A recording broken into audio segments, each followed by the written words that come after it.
दिवंगत उपमुख्यमंत्री अजितदादा पवार यांचा विमान दुर्घटनेतील मृत्यू हा घातपात होता, अपघात नव्हता, असा दावा राष्ट्रवादीचे आमदार रोहित पवार यांनी एका प्रेझेंटेशनद्वारे मुंबईत आज केला.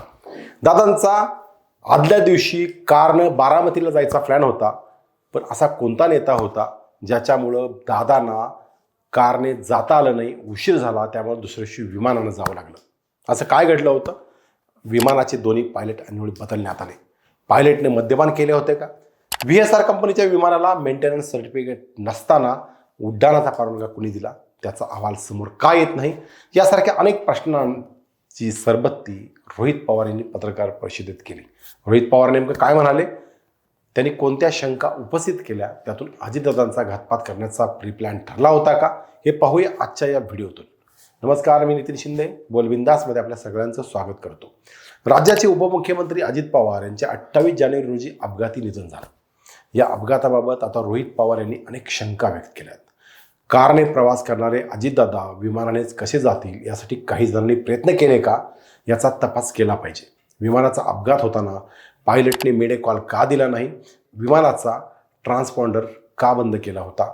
पायलटला विमानाचा अपघातच घडवायचा होता का, असा संशय सुद्धा त्यांनी व्यक्त केला. इस्रायलच्या गुप्तचर संघटनेवर प्रकाशित झालेल्या एका पुस्तकाचा त्यांनी यावेळी दाखला दिला.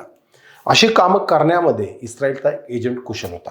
एखाद्या नेत्याला किंवा व्यक्तीला ठार करायचं असेल तर त्याच्या ड्रायव्हरला संपवा, असं तो म्हणायचा. म्हणजे आपापसात त्याचा मालक संपेल, असा त्याचा अर्थ होतो.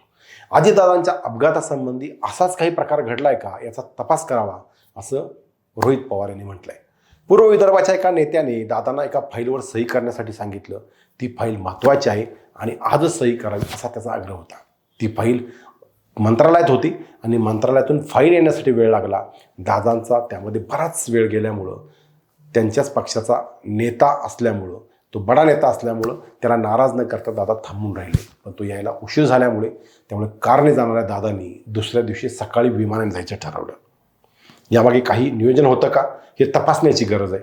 गेल्या काही दिवसात दादांनी प्लास्टिक बॉटल वापरणे सुद्धा बंद केलं. काचेच्या बाटलीमधून पाणी प्यायला सुरुवात केली आणि ती बाटली नेहमी त्यांच्या विश्वासू सिक्युरिटी गार्डकडे, म्हणजे सुरक्षा रक्षकाच्या हाती असायची. त्याने असं का केलं? त्यांना काही कुणकुण लागली होती का, असा प्रश्न सुद्धा रोहित पवार यांनी उपस्थित केला.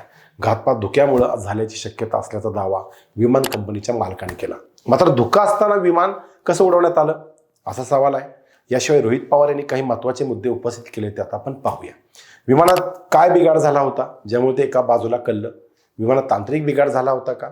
मेकॅनिकल फेल्युअर झालं असावं का? टेक ऑफ करण्यापूर्वी विमानाची पाहणी झाली होती का? विमानाचा टॅकलॉग कुठं आहे?